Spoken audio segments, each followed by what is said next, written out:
everyone, and welcome to my channel.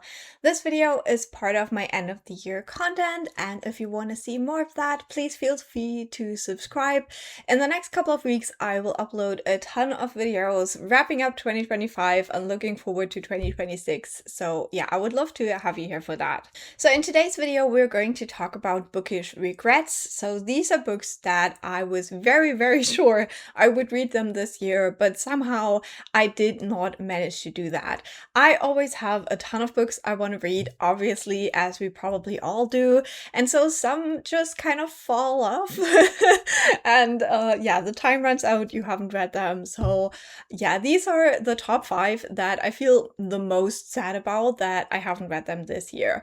Before we get into the 2025 list, I quickly want to go back to the 2024 list, because this year this has been a big success. Now, the whole idea behind this video is that I remind myself that these books are the priority for the next year, and this year that actually worked out. So on my 2024 list, I had My Contrary Mary by Cynthia Hand, Jodie Meadows and Brody Ashton, and I have read this book this year, so I'm very happy. I've finally continued on with the Lady Janie series because I love it so much.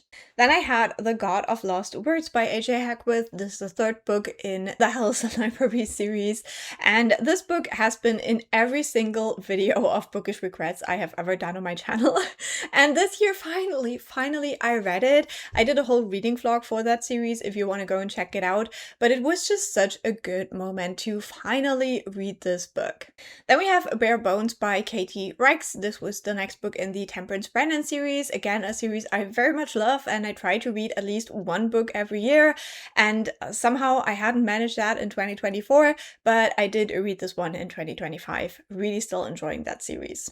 Then we have Happiness Falls by Angie Kim. I had really enjoyed the first book by the author, so I really wanted to check out their next book, and I did read this one. Now, I didn't love it quite as much as the first book, but I still think this is an interesting author. Her books are usually about characters that have like some kind of autism or on the autism spectrum, but it's usually more about their families and their parents.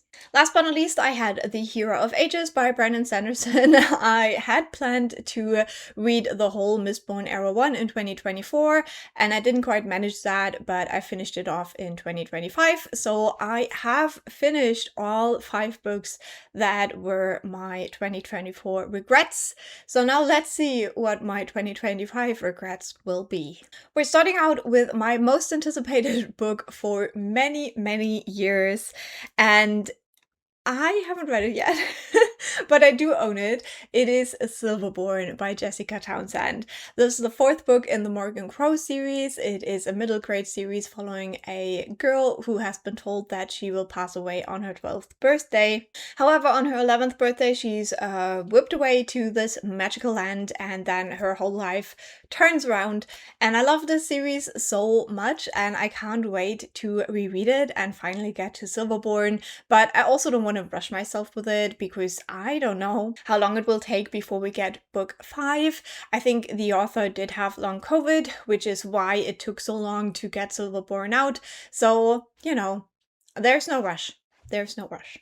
Next up, we have the finale to a series I've been reading, and that is Faithbreaker by Hannah Kaner. So this is the 3rd book to Godkiller, and this series we are following a character who kills gods, as you would guess, but then she meets a girl and she has a god attached to her, which is not how it usually works, and so they can't really kill the god because they think it might harm the girl. They're trying to figure out what's going on, but then everything gets like bigger and bigger, so I can't wait to see what happens in Faithbreaker. I do want to reread the first 2 books though, so I'm like really in the spirit of the series to finish it off, and that hasn't happened this year. We have another 3rd book in a series, however this one I don't own yet, and that is Oathbound by Tracy Deonn. This is the 3rd book in the Legendborn series, and unfortunately the editions I have are the short paperback books, and those haven't come out yet. They only had the tall ones, and since I would like my copies to match as much as possible, I'm waiting for the shorter paperbacks to come out. I hope they come out in 2026 so I can finally read this one. I have heard that not everyone is loving how the series continued on in the third book, but I have absolutely loved the first two, so I need to read Oathbound ASAP. Next, we have a little bit of a callback to last year because I had planned on reading Mistborn Era 2 in 2025, and I only got around to the first book, Alloy of Law. So on this fourth spot, I have Shadows of Self, Bands of Mourning, and Lost Metal to actually finish off Mistborn Era 2. And I gotta be honest, at this point, I feel like I have to reread Alloy of Law because while it was like short and fun, it wasn't very memorable. And so yeah, I'm not quite sure how I'm gonna handle this, but I really want to finish this series off. I'm not quite sure if I will read more Brandon Sanderson in the future.